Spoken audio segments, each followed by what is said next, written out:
उन्होंने अमेरिकन कांग्रेस में उधर कहा था कि मेरे लिए democracy is the greatest revenge. उसके बाद वो खुद मोहतरमा बेनज़ीर भुट्टो को पूरी कौम के सामने 2007 में शहीद कर दिया गया। दहशतगर्दों ने शहीद किया, इस मुल्क के दुश्मनों ने शहीद किया। उस वक्त भी जब 27 दिसंबर 2007 को पूरा मुल्क एक बेचैनी की कैफियत में था, तो लीडरशिप का और स्टेट्समैनशिप का तब पता चलता है। उस वक्त सदर आसिफ अली जरदारी ने नारा लगाया कि पाकिस्तान खपे, इसलिए कि वहाँ कुछ लोग जज्बात में आके कह रहे थे कि हमें पाकिस्तान नहीं चाहिए, तो उन्होंने उसको उसी वक्त कहा नहीं, पाकिस्तान चाहिए, पाकिस्तान खपे। और चेयरमैन बिलावल भुट्टो जरदारी ने उस वक्त भी, मुझे वो प्रेस कॉन्फ्रेंस याद है, हम सब वहाँ मौजूद थे, अपनी शहीद वालदा के प्राइम मिनिस्टर शहीद मोहतरमा बेनज़ीर भुट्टो के अल्फाज दोहराए कि democracy is the best revenge. और इस मुल्क में जमहूरियत आई। एक तरफ ये लीडरान है जो अपने कारकुनान को, जो इस कौम को इकट्ठा होने की बात करते हैं, और दूसरी तरफ एक और शख्स है, मुझे पता है ये फिर वो जिस तरीके से उसने जहर घोला हुआ है कि बड़ी क्रिटिसिज्म होगी हम सब की इन बातों पे, लेकिन ये जो खास तौर पे नौजवानों के जहन जहर से भर दिए हैं, उसके लिए ज़रूरी है कि हम अपनी बात करते रहें हर जगह। मुझे वो भी याद है, एक अजीब कैफियत पैदा कर दी है नौजवान और इवन लोगों के जहनों में। एक शख्स मैंने देखा, वो 2022 की मेरे ख्याल है या क्लिप है कि जी वो कह रहा है कि अगर मुझे मेरा लीडर कहेगा तो उसका 4 या 5 साल का बच्चा उसके साथ खड़ा, उसको उठा के कैमरा के सामने कहता मैं इसका गला काट दूंगा अगर मुझे अपना लीडर कहे। यानी वो अपने लीडर से ये एक्सपेक्ट कर रहा था कि वो ऐसी डिमांड करेगा कि गला काट दो अपने बच्चे का मेरे खातिर।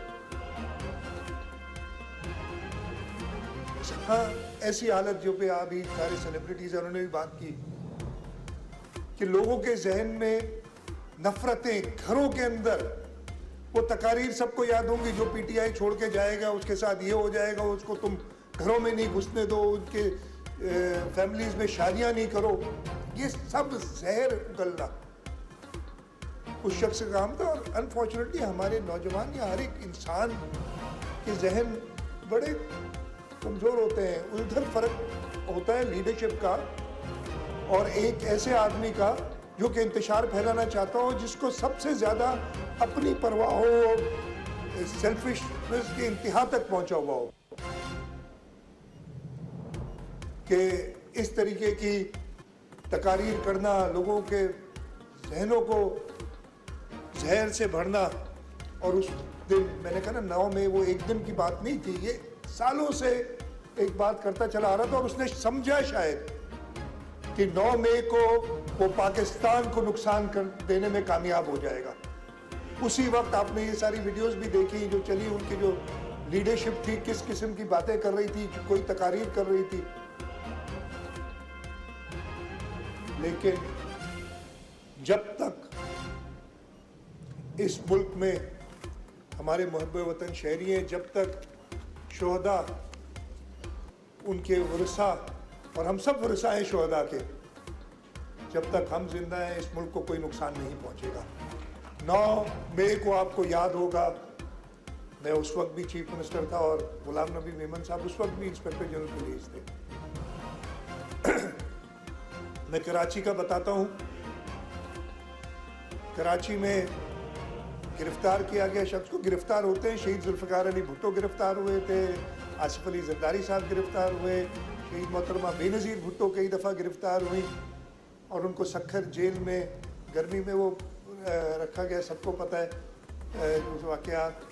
मोहतरमा फरियाल टालपुर साहब गिरफ्तार हुई, शर्जील मेमन साहब गलत गिरफ्तार हुए एयरपोर्ट से आते हुए बेल होने के बावजूद। ये सब चीज़ें होती हैं, लेकिन कभी भी मुल्क को नुकसान पहुंचाने की बात नहीं। हाँ, एहतजाज ज़रूर हम करते रहे हैं और करते रहेंगे। पुरअमन एहतजाज जमहूरियत का हिस्सा है। जब भी गलत होगा हमारे साथ, हम एहतजाज करेंगे पुरअमन, लेकिन कौम को इस तरीके से नुकसान पहुंचे। उस दिन जो तकारीर हुई कि जला दो, यहाँ चले जाओ, कोर कमांडर हाउस चले जाओ, पता नहीं रीजन प्लाजा चले जाओ, ये सारी चीज़ें मौजूद थी। मैं कराची में आने से पहले एक चीज़, खैर एक मुझे बड़ी खुशी हुई, मैं करना भी चाहता हूँ जो शहीद कैप्टन कर्नल शेर खान के साथी हैं उनसे, इसलिए कि जुलाई 99 वो किस्सा है, आई बिलीव 5 जुलाई में, और कि एक और सानिया की वजह से भी याद है जहाँ जब इस मुल्क में जमहूरियत ख़त्म कर दी गई थी। लेकिन 5 जुलाई 99 को शहीद कैप्टन कर्नल शेर खान ने जामे शहादत नोश किया। सियाचिन में 2 डिविजन्स इंडियन आर्मी से मुकाबला करते हुए वो अपनी पोस्टों पे उनके ऊपर थे और उनको बेतहाशा नुकसान दे रहे थे। एक पोस्ट पे हिंदुस्तानी फौजियों ने कब्जा किया, उन्होंने अकेले जाके उस सारे फौजियों को, हिंदुस्तानियों को उधर मारा, लेकिन इस सारे उसमें मशीन गन की फायर से वो खुद शहीद हुए।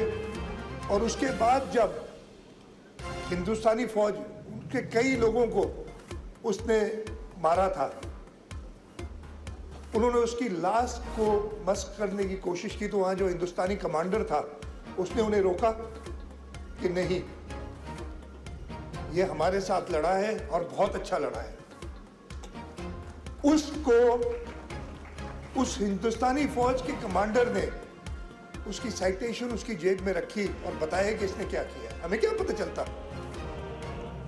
दुश्मन ने रिकॉग्नाइज किया और मर्दान में उसी के मुजस्मे को इन्हीं शरपसंदों ने मसक किया, उसका सर तन से जुदा किया। आपने सब वो तस्वीर देखी होंगी।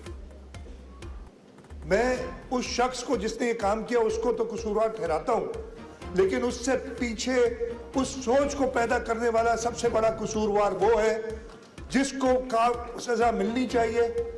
उसकी बाकी जो चीजें ना, वो घड़ी चोर कर दी या फलाना कर दिया, 190 मिलियन पता नहीं पाउंड की जो उसने जो भी किया, बाकी चीजें एक तरफ कर दें, लेकिन इस मुल्क की नौजवानों की तकसीम, इस मुल्क को तकसीम करने वाली जो साजिश जो मुल्क दुश्मनों ने उसके थ्रू कराई है, उसकी कोई माफी नहीं है, उसकी माफी नहीं हो सकती।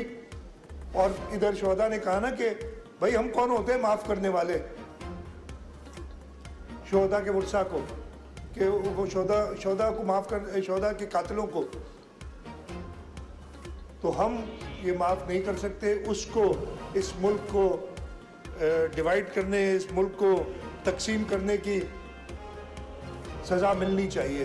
मैं कराची की जिक्र आपसे कर रहा था, उसी दिन ये तकरीबन 2-2:30 बजे के करीब साहब मौसूफ अरेस्ट होते हैं, तो जी ये कॉल आ जाती है पूरे पाकिस्तान में, यहाँ पे भी कोशिश होती है हमारी पुलिस के बहादुर जवान, उनके साथ रेंजर्स, उन्होंने मिलके 5-6 बजे तक सारा शहर अंडर कंट्रोल कर 2-3 घंटे में सफाई कर दी थी। इनकी सफाई और तरीके से नहीं की थी, सिर्फ अपनी रिट कायम करके। उसके बाद ये चलना शुरू हुआ और ये अगे जो कहता हूँ ना नुकसान होता है, ये सोशल मीडिया पे गलत खबरें कि जी GHQ पे भी कब्जा हो गया, ये उस दिन आपको याद होगा कोर कमांडर हाउस पे कब्जा हो गया है और बस मुल्क जो है वो आपके मियांवाली एयरबेस पे कब्जा हो गया है।